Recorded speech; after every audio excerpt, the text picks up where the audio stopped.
പ്രഗത്ഭനായ താബിഇയാണ് മഹാനായ ഇബ്രാഹിം ഇബ്നു അദ്ഹം റളിയല്ലാഹു അൻഹു. അദ്ദേഹം ഒരിക്കൽ ഇറാഖിലെ ബസറയിലെ പട്ടണത്തിലേക്ക് പ്രവേശിച്ചപ്പോൾ, മഹാപണ്ഡിതനാണ്, അതുകൊണ്ട് തന്നെ അദ്ദേഹം ഇറങ്ങുമ്പോഴേക്ക് അദ്ദേഹത്തിൻ്റെ ചുറ്റിലും ആളുകൾ കൂടും ഓരോ കാര്യങ്ങൾ ചോദിക്കാൻ വേണ്ടി. ആ കൂട്ടത്തിൽ അവരിൽ ധാരാളം ആളുകൾ ഒരേപോലെ അഭിപ്രായം പറഞ്ഞു, ഞങ്ങളുടെ പ്രാർത്ഥനകൾക്കൊന്നും ഉത്തരം ലഭിക്കുന്നില്ല, ജീവിതത്തിൽ ഒരു ബറക്കത്ത് കാണുന്നില്ല, എന്താണ് കാരണം? ജീവിതത്തിൽ ഒരുപാട് ബറക്കത്തുകളുണ്ട്. ആ ബറക്കത്തുകളിൽ ഏറ്റവും പ്രധാനപ്പെട്ടത്, പ്രിയപ്പെട്ടവരെ, പ്രാർത്ഥനയ്ക്ക് ഉത്തരം ലഭിക്കുക എന്നുള്ളത് വലിയൊരു ഫദ്ലാണ്.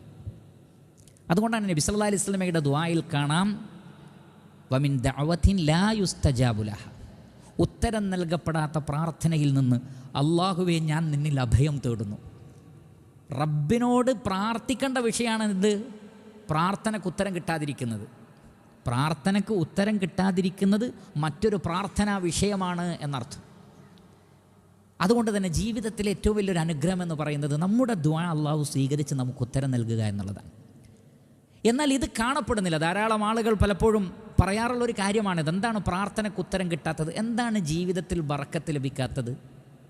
അതിന് അദ്ദേഹം നൽകിയ മറുപടി, അദ്ദേഹം പറഞ്ഞു, 10 കാര്യങ്ങളിൽ വീഴ്ച വരുന്നുണ്ട്, ഒന്ന് ശ്രദ്ധിക്കുക, അതാണ് ഈ ഒരവസ്ഥക്ക് കാരണം.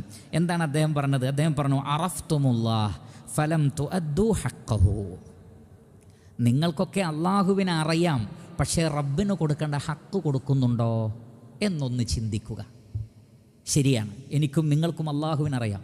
നമ്മൾ ഖുർആൻ ഓതുമ്പോഴും വയലുകൾ കേൾക്കുമ്പോഴുമൊക്കെ ധാരാളമായി നാം അള്ളാഹുവിനെ കേൾക്കുന്നു, ധാരാളമായി നാം അള്ളാഹുവിനെ ചിന്തിക്കുന്നു. അള്ളാഹുവിനെ അറിയാത്ത വിശ്വാസികളുണ്ടോ? റഹ്മാനായ റബ്ബിനെ നമുക്ക് അവൻ്റെ അസ്മായികളിലൂടെ സിഫാത്തുകളിലൂടെ ഒക്കെ പടച്ച റബ്ബിനെ നമുക്കടുത്തറിയാം. പക്ഷേ റബ്ബിനുള്ള ഹക്കുകൾ അറിഞ്ഞിട്ടും നൽകുന്നതിൽ നിങ്ങൾ പരാജയപ്പെടുന്നു. പ്രാർത്ഥനയ്ക്ക് ഉത്തരം ലഭിക്കാതിരിക്കാനും ജീവിതത്തിൽ ബറക്കത്ത് ലഭിക്കാതിരിക്കാനുമുള്ള കാരണങ്ങളിൽ പ്രധാനപ്പെട്ടത്, റബ്ബിനെ അറിയുന്നവർ പോലും റബ്ബിനുള്ള ഹക്ക് നൽകുന്നില്ല. അതാണ് ഒന്നാമത്തത്. രണ്ടാമത് അദ്ദേഹം പറഞ്ഞു, ഖറഅ്തുമുൽ ഖുർആൻ വലം തഅമലൂ ബിഹി, നിങ്ങളൊക്കെ ഖുർആൻ ഓതുന്നുണ്ട്, പക്ഷേ അതനുസരിച്ച് പ്രവർത്തിക്കുന്നില്ല. ഖുർആൻ ഓതുന്നുണ്ട്, അതിൻ്റെ അർത്ഥം അറിയാം, അതിൻ്റെ തഫ്സീറുകൾ അറിയാം, പക്ഷേ ഖുർആൻ അനുസരിച്ചുള്ള ജീവിതം എത്രയുണ്ട്? ചിന്തിക്കൂ, ആലോചിക്കൂ. അപ്പോൾ ഖുർആൻ ഓതുന്നുണ്ട് എന്നല്ലാതെ യഥാർത്ഥത്തിൽ ആ ഓത്ത് ഒരു അമലാക്കി, മഹാനായ ഹസനുൽ ബസരി റഹ്മത്തുള്ളാഹി അലൈഹി പറഞ്ഞതുപോലെ, ഖുർആൻ അവതരിപ്പിക്കപ്പെട്ടത് അമല് ചെയ്യാനാണ്, എന്നാൽ പലരും ഖുർആനിൻ്റെ ഖിറാഅത്ത് ഒരു അമലാക്കി മാറ്റി. അതൊരമല് തന്നെയാണ്, സംശയമല്ല. പക്ഷേ പറഞ്ഞതിൻ്റെ മഖ്സദ് എന്താണ്? ഖുർആൻ ഓത്ത് മാത്രമേ ഉള്ളൂ, അതനുസരിച്ചുള്ള ജീവിതമില്ല, ജീവിതത്തെ ക്രമീകരിക്കുന്നില്ല, ഖുർആനിനെ മാർഗദർശിയായി കാണുന്നില്ല എന്നുള്ളതാണ് പ്രശ്നം. അദ്ദേഹം പറഞ്ഞത് അതാണ്, നിങ്ങൾ ഖുർആനൊക്കെ ഓതുന്നുണ്ട്, പക്ഷേ അത് അമലാക്കുന്നതിൽ എത്രമാത്രമുണ്ട് എന്ന് ചിന്തിക്കൂ. നിങ്ങൾ പറഞ്ഞ കംപ്ലൈൻറ്റിൻ്റെ കാരണം ഇതാണ്. മൂന്നാമത്തത് അദ്ദേഹം പറഞ്ഞു, ഇദ്ദഅയ്തും ഹുബ്ബർ റസൂലി സല്ലല്ലാഹു അലൈഹി വസല്ലം വതറക്തും സുന്നതഹു, നിങ്ങൾ നബിയെ വലിയ ഇഷ്ടമാണ് എന്നിങ്ങനെ പറഞ്ഞ് നടക്കുന്നുണ്ട്, പക്ഷേ നബിയുടെ സുന്നത്ത് നിങ്ങൾ ഉപേക്ഷിച്ചിരിക്കുന്നു. എത്ര സത്യമാണത്! എല്ലാവർക്കും നബിയെ സല്ലല്ലാഹു അലൈഹി വസല്ലം വലിയ ഇഷ്ടമാണ്. നബിയെക്കുറിച്ച് പറയുമ്പോഴേക്ക് നമ്മുടെ കണ്ണുകൾ നിറയാറുണ്ട്. അള്ളാഹുവിൻ്റെ റസൂലിനെക്കുറിച്ച് പറയുമ്പോൾ നമ്മുടെ ഹൃദയത്തിൽ വിങ്ങലുണ്ടാവാറുണ്ട്, നമുക്ക് സന്തോഷമുണ്ടാവാറുണ്ട്. ഞങ്ങൾ നബിയെ സ്നേഹിക്കുന്നു എന്ന് നമ്മൾ പ്രഖ്യാപിക്കാറുണ്ട്. നബിയെ സ്നേഹിക്കുക എന്ന് പറഞ്ഞാൽ നബിയുടെ സുന്നത്തിനെ പിൻപറ്റലാണ് എന്ന് ബിദ്അത്തിൻ്റെ ആളുകളോട് വരെ നമ്മൾ പറയാറുണ്ട്. പക്ഷെ ആ സുന്നത്ത് പിൻപറ്റുന്ന വിഷയത്തിൽ നാം എവിടെയാണ്? അപ്പോൾ അള്ളാഹുവിൻ്റെ റസൂലിൻ്റെ ആ റസൂലിനോടുള്ള ഇഷ്ടം പറയുന്നു എന്നല്ലാതെ നബിയുടെ സുന്നത്തുകൾ ജീവിതത്തിൽ എത്രമാത്രമുണ്ട്? ഖുൽ ഇൻ കുൻതും തുഹിബ്ബൂനല്ലാഹ ഫത്തബിഊനി യുഹ്ബിബുക്കുമുല്ലാഹ് എന്നല്ലേ? നിങ്ങൾ അള്ളാഹുവിനെ സ്നേഹിക്കുന്നുവെങ്കിൽ എൻ്റെ സുന്നത്തിനെ പിൻപറ്റൂ, എങ്കിൽ അള്ളാഹു നിങ്ങളെ സ്നേഹിക്കും. അള്ളാഹുവിൻ്റെ ഇഷ്ടവും പൊരുത്തവും കിട്ടണമെങ്കിൽ നബിയുടെ സുന്നത്തിനെ ഇത്തിബായ് ചെയ്യണം, ഫോളോ ചെയ്യണം. അപ്പോഴേ അള്ളാഹുവിൻ്റെ ഇഷ്ടം ലഭിക്കൂ എന്ന് ഖുർആൻ വ്യക്തമാക്കിയ കാര്യമാണ്. അതിൽ നിങ്ങൾ വീഴ്ച വരുത്തുന്നുണ്ട്. വീണ്ടും അദ്ദേഹം പറഞ്ഞു, ഓരോ വാക്കുകളും ശ്രദ്ധേയമാണ്. അദ്ദേഹം പറഞ്ഞു, ഇദ്ദഅയ്തും അദാവത ശൈത്താൻ വവാഫഖ്തുമൂഹ്, ഷെയ്ത്താനോടുള്ള ശത്രുതയൊക്കെ നിങ്ങൾ പ്രഖ്യാപിക്കുന്നുണ്ട്. ഔദു ബില്ലാഹി മിനശ് ശൈത്താനിർ റജീം എന്നൊക്കെ ഭംഗിയായി ഓതുന്നുണ്ട്, പക്ഷേ ഷെയ്ത്താൻ്റെ കാൽപാദങ്ങളെ പിൻപറ്റുന്നതിൽ ഒട്ടും പിറകിലല്ല. എന്തിനേറെ, ഒരു വെള്ളം കുടിക്കുകയാണെങ്കിൽ പോലും എത്ര പറഞ്ഞു കൊടുത്താലും ചിലർ ഇടത് കൈകൊണ്ട് തന്നെ കുടിക്കും. നബി സല്ലല്ലാഹു അലൈഹി വസല്ലം പറഞ്ഞ എന്താണ്? ഇന്ന ശൈത്താന യഅ്കുലു ബിശിമാലി വയശ്റബു ബിശിമാലി, നിങ്ങൾ ശൈത്താനെ പോലെ ആവരുത്. കാരണം ശൈത്താൻ ഇടത് കൈകൊണ്ട് തിന്നും, ഇടത് കൈകൊണ്ട് കുടിക്കും. പക്ഷേ നമ്മൾ ഔദു ബില്ലാഹി മിനശ് ശൈത്താനിർ റജീം എന്ന് പറയും. പിശാചിനെ നമുക്ക് ഇഷ്ടമല്ല. ഇബ്ലീസിനെ കുറിച്ച് കേൾക്കുമ്പോൾ ലഅനത്തുല്ലാഹി അലൈഹി എന്നൊക്കെ പറയും. പക്ഷേ എത്രയെത്ര പിശാചിൻ്റെ പ്രവർത്തനങ്ങളെയാണ്, ഇത് പിശാചിൻ്റെ പണിയാണെന്ന് അല്ലാഹുവിൻ്റെ റസൂല് വ്യക്തമാക്കി തന്ന കാര്യമാണ് മനുഷ്യർ അവരുടെ ജീവിതത്തിൽ പ്രാവർത്തികമാക്കുന്നത്. എന്നിട്ട് ശൈത്താൻ്റെ കൂടെ നടക്കുകയാണ്. എന്നിട്ട് പറയുന്നു, ഞാൻ ശൈത്താനെ ശത്രുവായി പ്രഖ്യാപിച്ചിരിക്കുന്നു. ശൈത്താനെക്കുറിച്ച് പറയുമ്പോൾ ആളുകൾ പറയും, മനുഷ്യരെക്കുറിച്ച് തന്നെ പറയൂ, എന്തിനാണ് ശൈത്താനെക്കുറിച്ച് പറയുന്നത്? ചില ആളുകൾ ചോദിക്കാം, ശൈത്താനും മനുഷ്യനും തമ്മിലുള്ള ബന്ധം എന്താണ്, അത് എത്രമാത്രം മനുഷ്യന് അപകടമുണ്ടാക്കുന്നതാണ് എന്ന് ഖുർആനിലും ഹദീസിലും വന്നതിനെക്കുറിച്ച് അവർ അജ്ഞരാണ്. അതുകൊണ്ടാണ് അങ്ങനെ പറയുന്നത്. നമ്മുടെ പ്രവർത്തനങ്ങൾ ശൈത്താനുമായി മുവാഫഖത്താവുന്നുണ്ടോ, യോജിക്കുന്നുണ്ടോ എന്ന് പരിശോധിക്കണം. എത്ര ആയത്തുകളിലാണ് അല്ലാഹു സുബ്ഹാനഹു വ തആല പറഞ്ഞത്, ലാ തത്തബിഉ ഖുതുവാത്തി ശൈത്താൻ, പിശാചിൻ്റെ കാൽപാദങ്ങളെ ഫോളോ ചെയ്യരുത്. പക്ഷേ പലപ്പോഴും പിശാചിൻ്റെ കാൽപാദങ്ങളെയാണ് പിൻപറ്റുന്നത്. എന്നിട്ട് ദുആക്കുത്തരം കിട്ടുന്നില്ല എന്നും ജീവിതത്തിൽ ബർക്കത്തില്ല എന്നും പറഞ്ഞിട്ട് കാര്യമുണ്ടോ എന്ന് അദ്ദേഹം ചോദിക്കുകയാണ്. വീണ്ടും അദ്ദേഹം പറഞ്ഞു, സഅംതും അന്നക്കും തുഹിബ്ബൂനൽ ജന്ന വലം തഅമലൂ ലഹ, നിങ്ങൾ ജൽപ്പിക്കുന്നത് സ്വർഗം നിങ്ങൾക്ക് വലിയ ഇഷ്ടമാണ് എന്നാണ്. പക്ഷേ സ്വർഗത്തിന് വേണ്ടി നിങ്ങൾ എന്താണ് ചെയ്യുന്നത് പരിശോധിച്ചിട്ടുണ്ടോ? കാരണം അല്ലാഹു സുബ്ഹാനഹു വ തആല പറയുന്നത്, വമൻ അറാദൽ ആഖിറത വസഅ ലഹാ സഅയഹാ എന്നാണ്. ആരാണോ പരലോകം ഉദ്ദേശിക്കുകയും അതിനുവേണ്ടി അധ്വാനിക്കുകയും ചെയ്യുന്നത്, സഅയ് എന്ന് പറഞ്ഞാൽ അധ്വാനമാണ്, ധൃതി പിടിച്ചുള്ള അധ്വാനം. അതുകൊണ്ടാണ് ഫസ്ഔ ഇലാ ദിക്രില്ലാ എന്ന് പറഞ്ഞില്ലേ, അള്ളാഹുവിൻ്റെ ദിക്റിലേക്ക് തിരക്കിട്ട് വരൂ, അധ്വാനിക്കണം സ്വർഗത്തിന് വേണ്ടി. പക്ഷേ സ്വർഗം നിങ്ങൾക്ക് ഇഷ്ടമാണ്, അത് സ്വർണം കൊണ്ടുള്ളതാണ്, വെള്ളി കൊണ്ടുള്ളതാണ്, അവിടെ ഹൂറുല്യങ്ങളുണ്ട്, അവിടെ മരണമില്ല, വാർദ്ധക്യമില്ല, രോഗമില്ല. ഇതൊക്കെ നാം വളരെ സന്തോഷത്തോടു കൂടി പറയുന്നു. പക്ഷേ അങ്ങനെയുള്ളൊരു സ്വർഗലോകത്തിന് വേണ്ടി, അതാണ് എൻ്റെ ജീവിതത്തിലെ മുഖ്യ ലക്ഷ്യം എന്നുള്ള നിലക്ക് പലരും പ്രവർത്തിക്കുന്നില്ല എന്നുള്ളതാണ് യാഥാർത്ഥ്യം. നിങ്ങൾ സ്വർഗത്തോടുള്ള ഇഷ്ടം പറയുന്നു, പക്ഷേ നിങ്ങൾ അതിനു വേണ്ടി അമല് ചെയ്യുന്നില്ല. വീണ്ടും അദ്ദേഹം പറഞ്ഞു, സഅംതും അന്നക്കും തഖാഫൂനന്നാർ വറഹൻതും അൻഫുസക്കും ലഹാ ഫിൽ മആസി, നരകത്തെ നിങ്ങൾക്കിഷ്ടമല്ല എന്ന് നിങ്ങൾ ജൽപ്പിക്കുന്നു, നിങ്ങൾ വിചാരിക്കുന്നു നരകം അത് ഭയാനകമാണ് എന്ന് നിങ്ങൾക്കറിയാം. പക്ഷേ നിങ്ങൾ സ്വന്തം നഫ്സിനെ നരകത്തിന് വേണ്ടി പണയപ്പെടുത്തിയിരിക്കുന്നു. കുല്ലു നഫ്സിൻ ബിമാ കസബത് റഹീന എന്ന് പറഞ്ഞില്ലേ, എല്ലാവരും അവർ ചെയ്തതിന് പണയപ്പെടുത്തപ്പെടുന്നതാണ്. എന്ന് പറഞ്ഞാൽ എൻ്റെ ശരീരം നരകത്ത് പോയാലും വേണ്ടിയില്ല, തൽക്കാലം എനിക്ക് ഈ സുഖം വേണം, തൽക്കാലം ഞാൻ ഈ ഹറാമ് ചെയ്യണം. ഹറാമാണെന്നറിയാം, മഅസിയത്താണെന്നറിയാം, ഇത് ചെയ്താൽ നരകത്തിൽ പോകുമെന്ന് 100% അറിയാം. ഖുർആനിലൂടെ ഹദീസിലൂടെ അത് പഠിച്ചിട്ടുണ്ട്. പക്ഷേ എന്നെ സംബന്ധിച്ചിടത്തോളം തൽക്കാലം ഇപ്പോൾ ഞാൻ ആഗ്രഹിക്കുന്ന ഒരു കാര്യം കിട്ടണം. അതിന് ഞാൻ എന്ത് ചെയ്യുന്നു?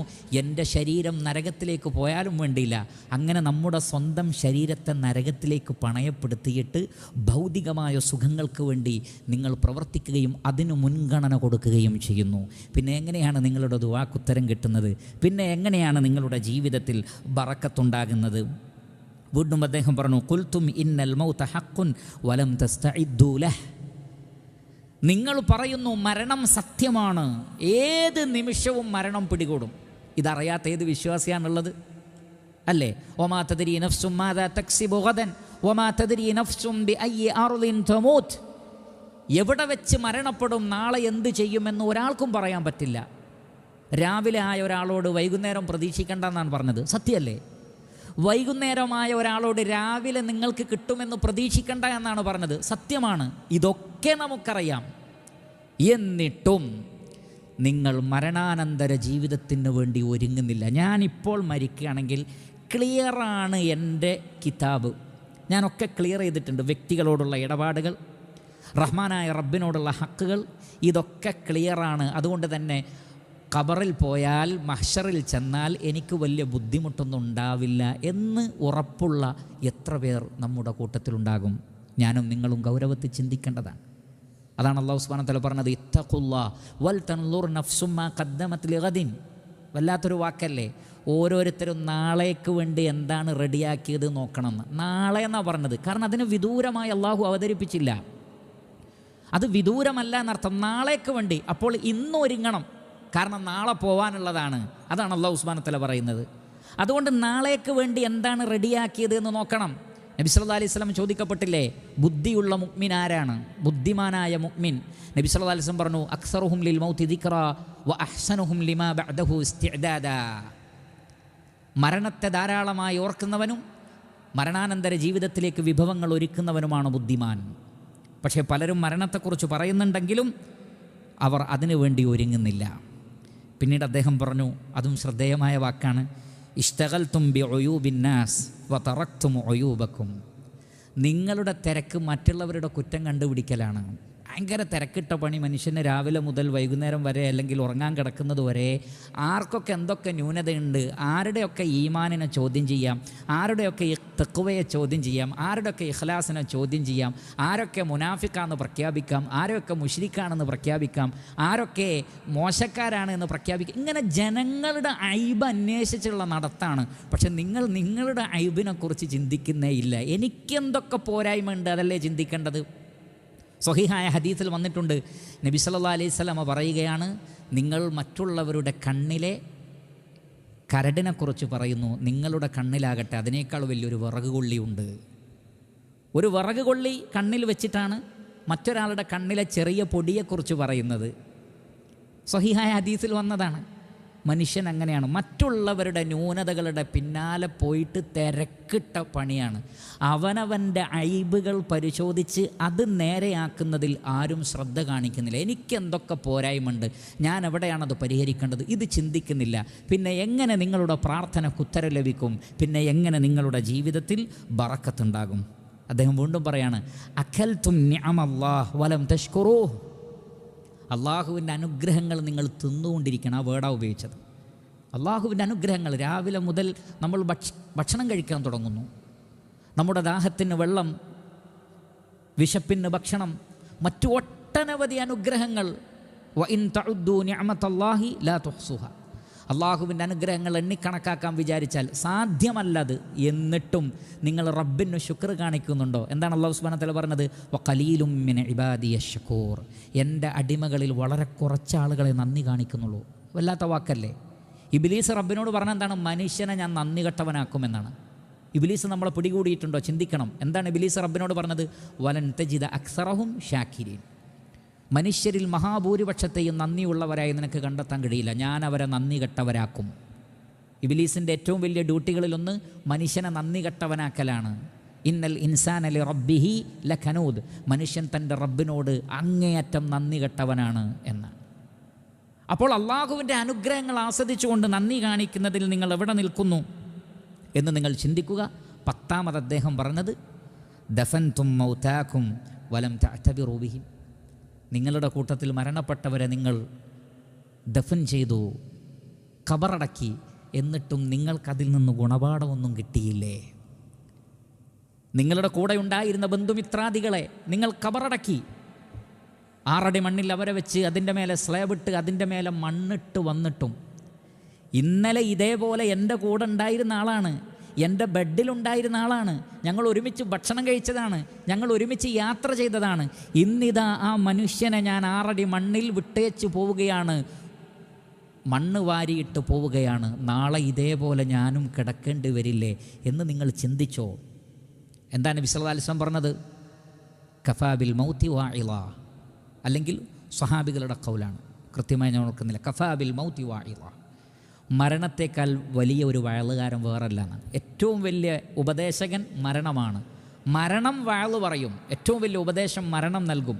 പക്ഷേ അങ്ങനെ ഒരു വയല് കിട്ടിയോ എനിക്കും നിങ്ങൾക്കും? നമ്മുടെ ചുറ്റിൽ നിന്നും ആളുകൾ മരണപ്പെട്ടിട്ടും നമ്മളിപ്പോഴൊന്നും മരിക്കില്ല എന്നാണ് എല്ലാവരും ധരിക്കുന്നത്. ഇങ്ങനെ ജീവിച്ചാൽ എങ്ങനെയാണ് പ്രാർത്ഥനയ്ക്ക് ഉത്തരം കിട്ടുക? എങ്ങനെയാണ് നിങ്ങളുടെ ജീവിതത്തിൽ ബറക്കത്തുണ്ടാവുക എന്ന ശ്രദ്ധേയമായ 10 പോയിൻ്റുകൾ ഇബ്രാഹിം ഇബ്നു അദ്ഹം റളിയല്ലാഹു അൻഹു അവരുടെ മനസ്സുകളിലേക്ക് ഇട്ടുകൊടുത്തു. ഞാനും നിങ്ങളും അത് ഉൾക്കൊള്ളുക, ചിന്തിക്കുക, ആലോചിക്കുക, തിരുത്തുക. അല്ലാഹു സുബ്ഹാനഹു വ തആല അനുഗ്രഹിക്കുമാറാകട്ടെ. വസല്ലല്ലാഹു വസല്ലമ അലാ ഖൈരി ഖൽഖിഹി മുഹമ്മദിൻ വആലിഹി വസഹ്ബിഹി അജ്മഈൻ വൽഹംദുലില്ലാഹി റബ്ബിൽ ആലമീൻ. സുബ്ഹാനകല്ലാഹുമ്മ വബിഹംദിക അഷ്ഹദു അൻ ലാ ഇലാഹ ഇല്ലാ അൻത അസ്തഗ്ഫിറുക വഅതൂബു ഇലൈക്. വസ്സലാമു അലൈക്കും വറഹ്മത്തുള്ളാഹി വബറകാതുഹു.